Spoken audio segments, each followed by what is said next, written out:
4,000 કરોડથી વધુનું ટર્નઓવર ધરાવતી સુરતની સુમુલ ડેરીની ચૂંટણીને લઈને ગરમાયું છે રાજકારણ. પ્રદેશ કોંગ્રેસના મહામંત્રી દર્શન નાયકે સુમુલ ડેરીના 1,000 કરોડની કથિત ગેરરીતિ કરનારા ડિરેક્ટર્સની ઉમેદવારી રદ કરવા ચૂંટણી અધિકારી સમક્ષ કરી છે વાંધા અરજી.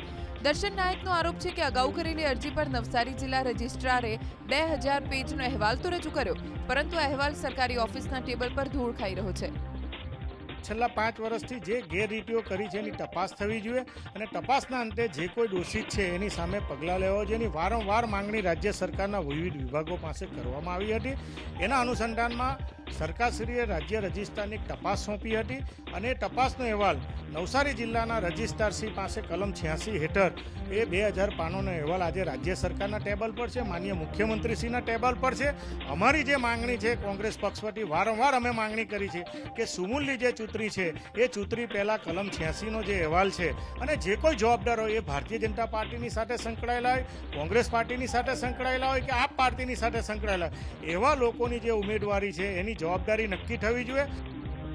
આ તરફ વિધાનસભામાં કોંગ્રેસ પક્ષના નેતા ડોક્ટર તુષાર ચૌધરીએ ચૂંટણીમાં ભાજપ સામ દામ દંડ ભેદની નીતિ અપનાવતી હોવાનો આરોપ લગાવ્યો.